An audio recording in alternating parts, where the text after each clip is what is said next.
porque la señora, es decir, vive en otra dimensión.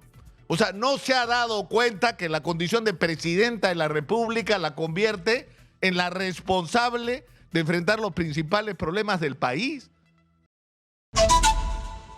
El día de ayer, sorpresivamente, mensaje a la nación de la presidenta Dina Boluarte. Y lo que yo no sé si me pasó solo a mí, por fin la presidenta va a hablar de la crisis de inseguridad que ya está llegando pues a límites extremos. Es decir, los buses de transportes de pasajeros en Lima no pueden circular si no pagan cupos a los extorsionadores. Dañan y disparan a los vehículos. Es decir, esto es insostenible. Por fin la presidenta va a hablar. No iba a hablar de la crisis de inseguridad. O sea, no iba a hacer una reflexión inteligente sobre cómo han fracasado todas las medidas que han tomado hasta ahora, como las declaratorias a la loca de estados de emergencia o los operativos Amanecer Seguro, que como no son parte de una estrategia consistente, no funcionan, pues. No funcionan. Y que seguimos agobiados y en retroceso frente a una delincuencia que avanza incontenible. Yo pensé que la presidenta nos iba a decir, sí, tiene razón, el doctor Javier Arévalo y el señor fiscal de la Nación y el decano del Colegio de Abogados de Lima cuando piden que se reúna el Consejo de Seguridad Nacional para discutir todos juntos una estrategia que implique a toda la sociedad peruana y sus instituciones para ponerle un par a la delincuencia. No era de eso, no es eso lo que le preocupa a la presidenta.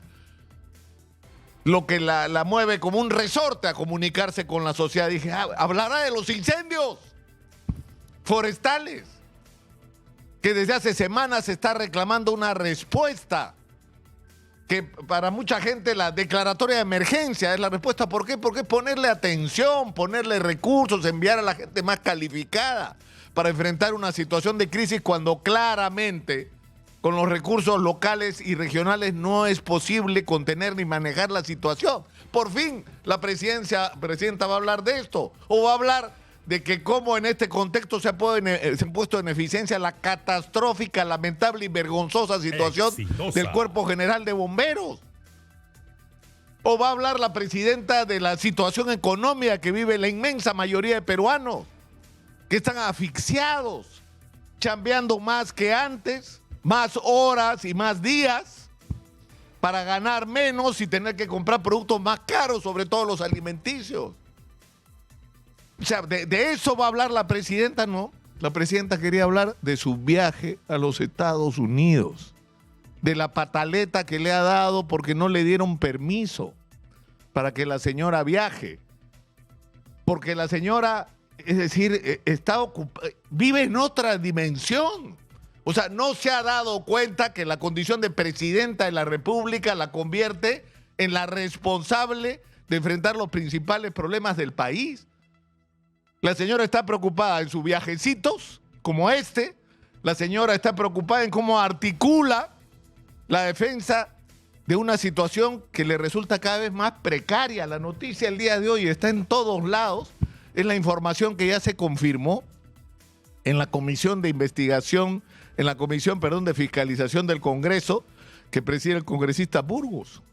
¿Y qué es lo que se ha confirmado entre muchísimas otras cosas más?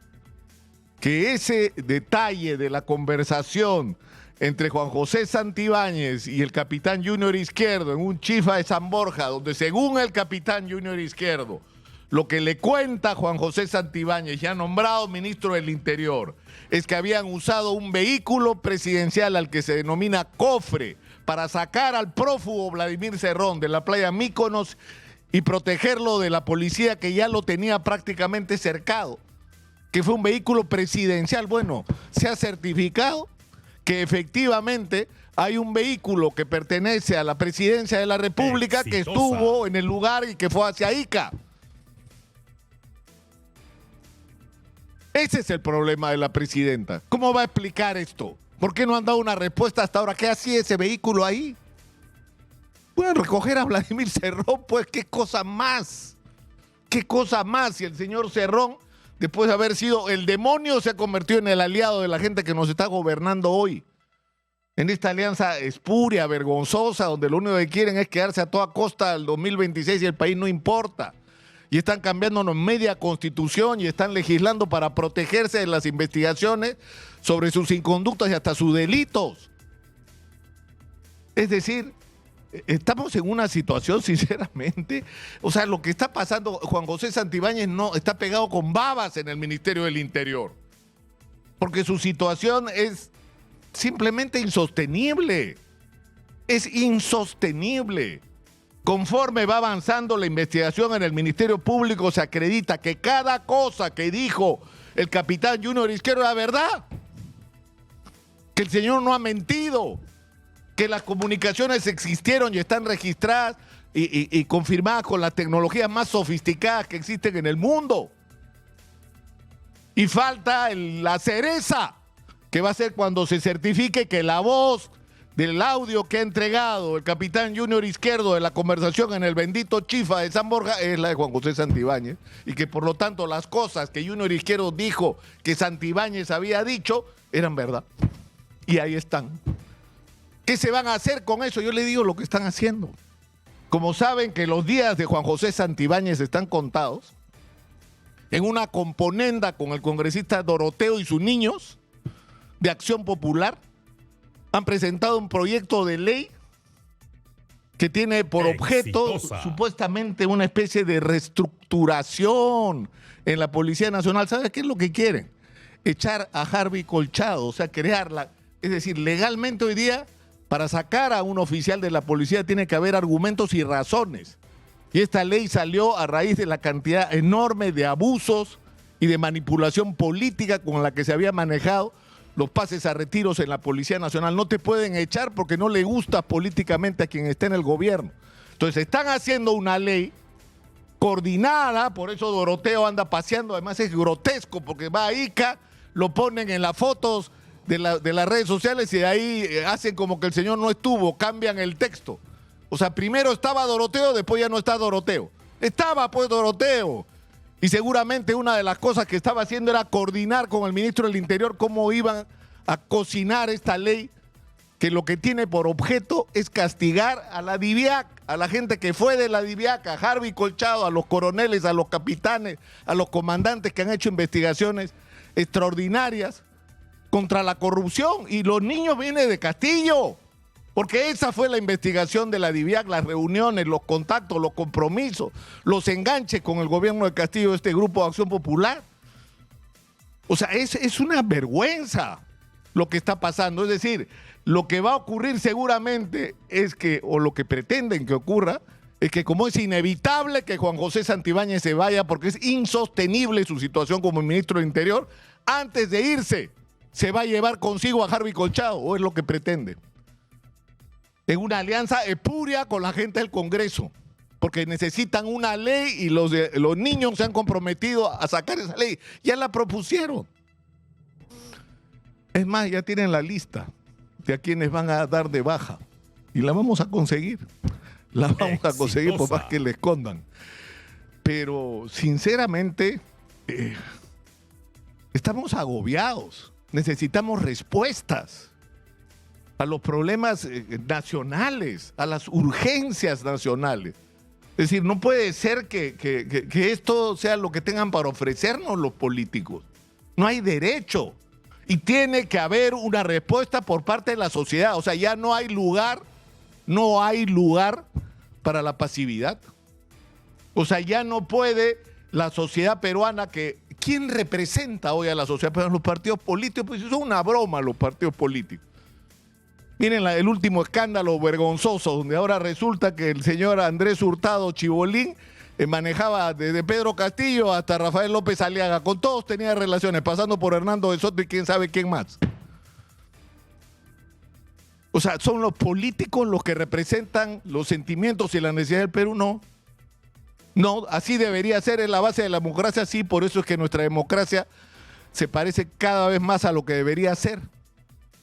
Quienes representan hoy a la sociedad peruana son los gremios empresariales, sindicales, las cámaras de comercio, los colegios profesionales, las juntas de usuarios de riego, las asociaciones de los agricultores para la exportación, la cantidad impresionante de organizaciones agrupadas en la Sociedad Nacional de Industria, donde no solamente hay grandes y medianos empresarios, sino miles de pequeños empresarios.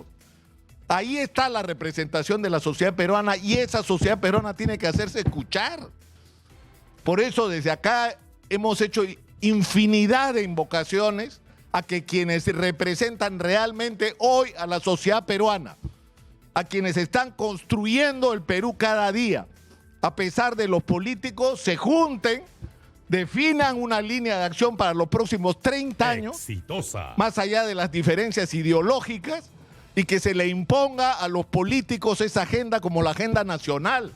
Y ni siquiera tengo que decir qué debe contener eso, porque ya lo sabemos todos. En el Perú ya se sabe lo que hay que hacer. Y una de las cosas que hay que hacer es barrer pues a los políticos.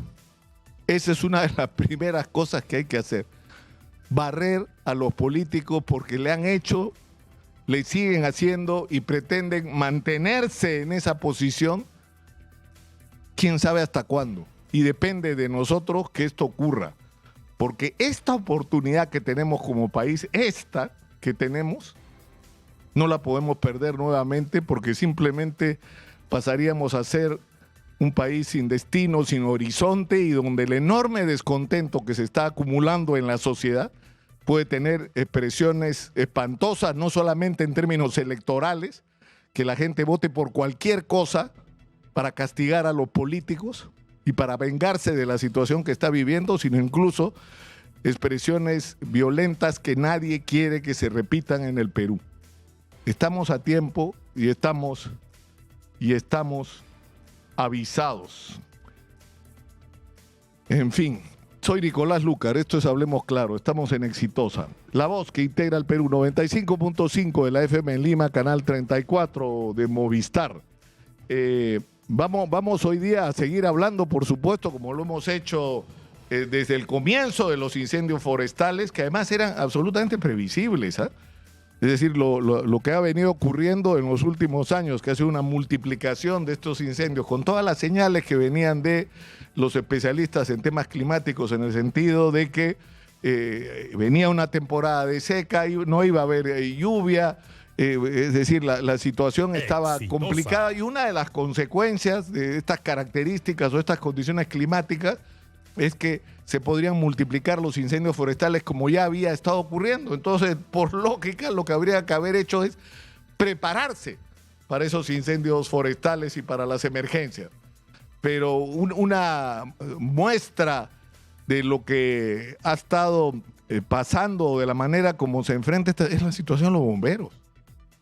El señor Carlos Malpica, el médico, del doctor Carlos Malpica, que además es bombero y que cumplió un rol importantísimo en la crisis de la pandemia, estuvo ahí, uno levantaba el teléfono y 24 horas al día el doctor Malpica estaba ahí para recoger a la gente afectada por el COVID y a la que nadie quería acercarse.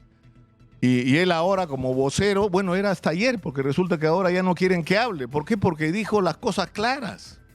Dijo cosas tan duras como que el presupuesto de 94 millones de soles, que era el que le daban hasta ahora al Cuerpo General de Bomberos Voluntarios del Perú, para el próximo año se ha reducido, va a ser de 80 millones, cuando lo que necesitan es por lo menos 400 millones de soles al año.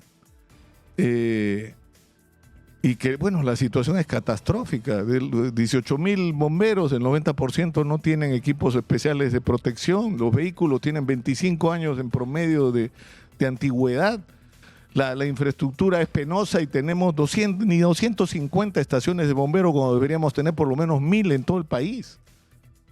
Es decir, la situación es pues...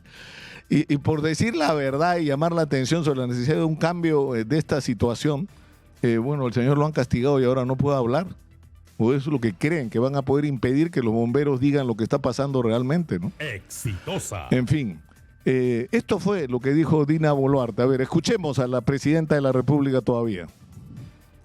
Hemos atendido inmediatamente con todo lo que tiene el gobierno nacional y con todo lo que tienen los gobiernos regionales. Hemos encontrado unas Fuerzas Armadas con poca logística.